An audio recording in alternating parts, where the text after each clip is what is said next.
And welcome back to the channel, everybody. Today we've got another music teacher reaction and analysis video for you. Specifically, we're going to be looking at Dimash's, I hope I say this right, Ikanaide from the 20th Tokyo Jazz Festival. Super excited to get into this. You guys have recommended this a lot, so I really cannot wait to get into this and hear what he's got in store for us. With that being said, everybody, let's get into it.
Okay, we're gonna pause there. Man, what an opening! What an opening!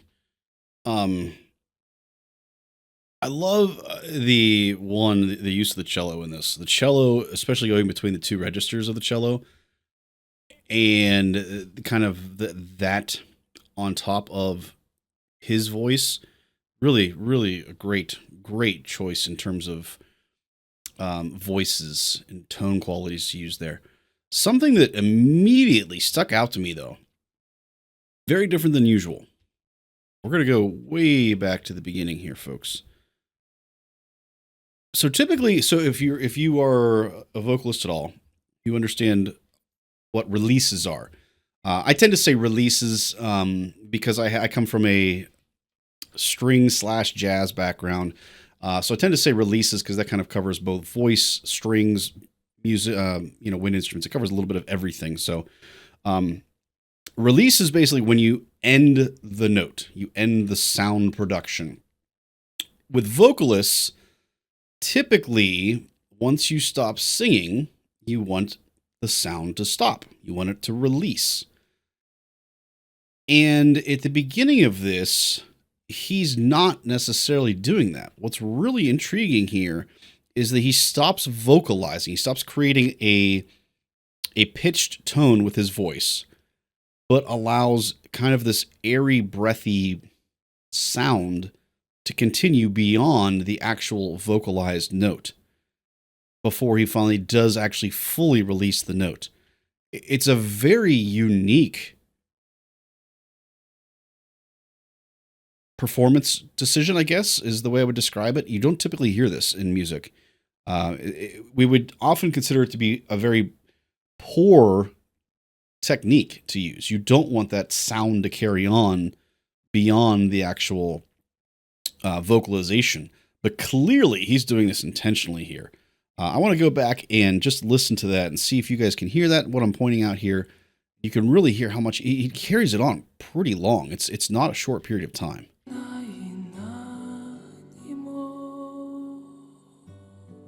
Like that. Like he's not singing, but there's still sound coming from him.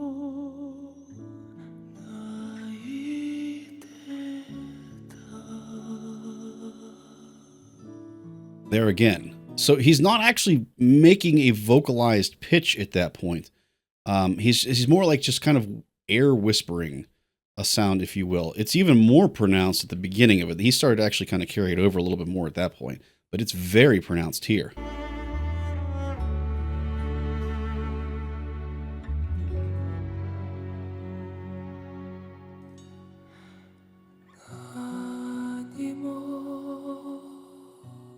Like it's really a long time to hold that.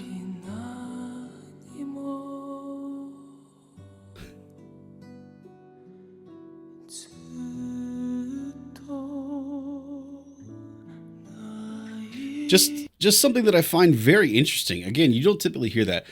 Something I want to point out too is if you don't have a really, really, really high quality microphone, it will not pick that up. For those of you that are not familiar with microphones and how they work, they have basically a cutoff in terms of a decibel level that it will pick up sound. And that is such a quiet decibel that most microphones are not going to pick that up. So clearly they're using a very, very, very, very sensitive microphone, which is what makes me think that they are intentionally wanting to have that sound continue. They're kind of focusing on, the difference between subtle reverb versus a lack of reverb. Whether that's intentional or not, I don't know. But I just thought that was really, really interesting. Such a unique thing that we don't typically hear in music. All right, we're going to go ahead and fast forward back to where we had stopped at here and continue on with the for the rest of the song here, folks. Key change.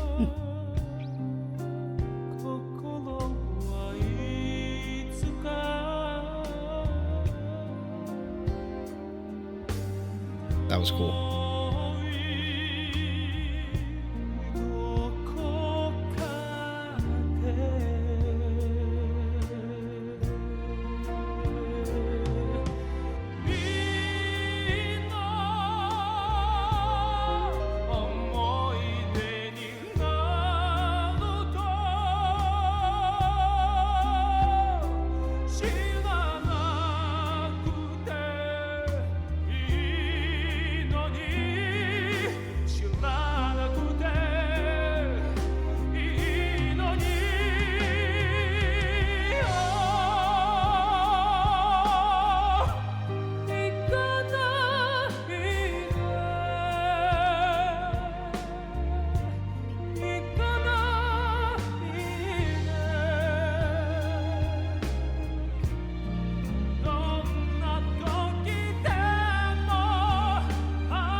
Yeah, so one of the things, I think there's a little bit of post-production being done here.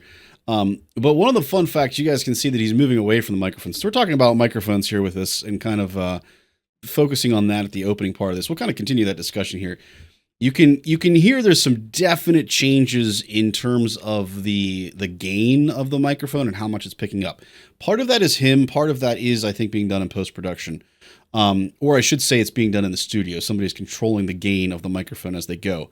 But you'll notice that he intentionally, when he gets to the parts where he's singing really quite loudly, he's moving away from the microphone. So if you guys aren't familiar with mics and how they work, if you have the gain, that means the sensitivity of the microphone turned way up, which it probably was at the beginning because of all of the subtle nuances that we're picking up in his sound and everything. The gain is probably way high. And if he were to sing up close like this, then he's just going to blow your ears off. So he's actually backing away from the microphone. It leads to what I would argue is not the best tone quality, but otherwise you blow out people's ears. You don't want that to happen. So it's really cool just to point that out, that he's very aware of that. He obviously knows how microphones work, how they'll pick things up, and he's professional enough to move away when needed. And you can really see it here when he gets to his really upper register here, folks.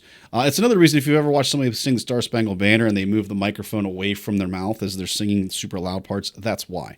It's not that they're doing that for show. They're trying to keep it so that the microphone doesn't become overpowered because of the level of gain on the microphone and their volume. So just a little fun fact there if you guys weren't familiar with that. Let's go ahead and continue here.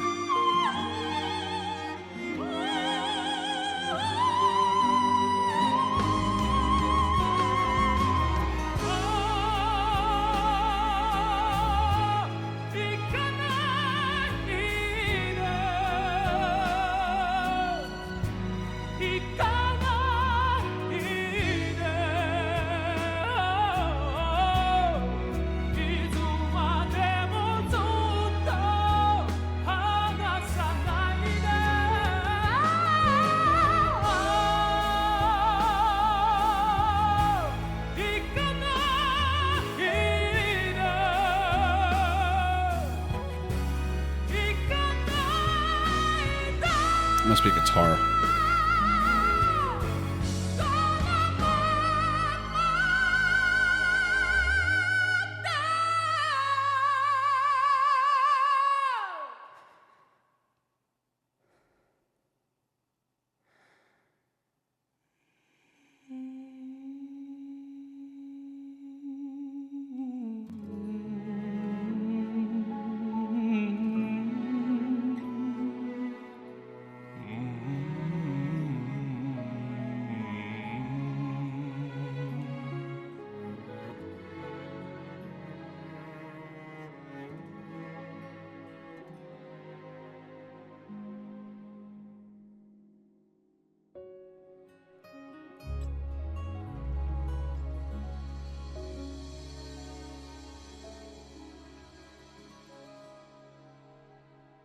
Very cool. So again, I want to point something out here again, guys. So clearly, we've never really seen this much microphone play, so to speak, and it's just kind of what I'm drawn to in this.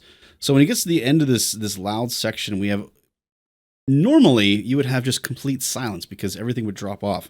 But again, they keep that gain and the threshold so high that you literally can just hear him breathing, which I think is so cool.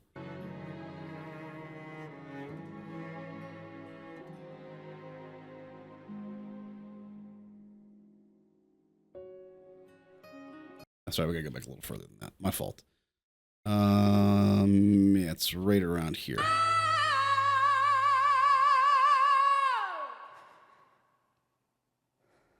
So like normally this would just be silence because the way you would have it set up is that you don't want it to pick up sound when there's nothing happening, but they clearly intentionally want you to hear the breathing and all of those subtle nuances. It reminds me a little bit of, so if you're familiar with classical works at all, a work by John Cage called 4 minutes and 33 seconds, where there's literally no music. It's just you as an audience hearing all of the sounds around you and just making you aware of all of the sounds that are in the world that we just so frequently forget about and kind of don't listen to. I feel like that's almost kind of what the point of this song is. I don't know the language to it, obviously, guys, so I don't know what the lyrics are saying, but just some really cool stuff that I think is really neat.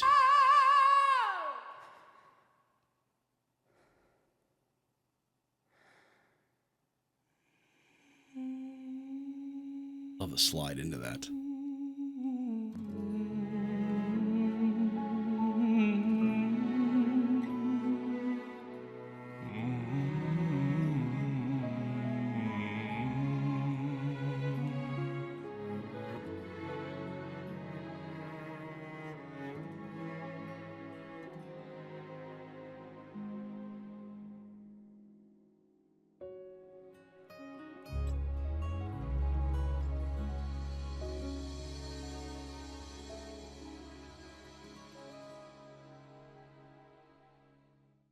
Man, what a great song! I one thing I wish we got a little bit more of. You didn't hear the silky smoothness of the bottom of his voice until the very end. We just got a little taste of it. I wish we could have gotten a little bit more of him in the lower register. His lower register is very underrated, in my opinion. He has just this really silky smooth tone quality that is just not displayed enough in my, that, or at least not enough for me. I would like to see more of it. Versus his high register. I feel like we've seen a lot of his high register. We know what he's got there. I'd really like to see more of that lower, silky smooth register that he's got.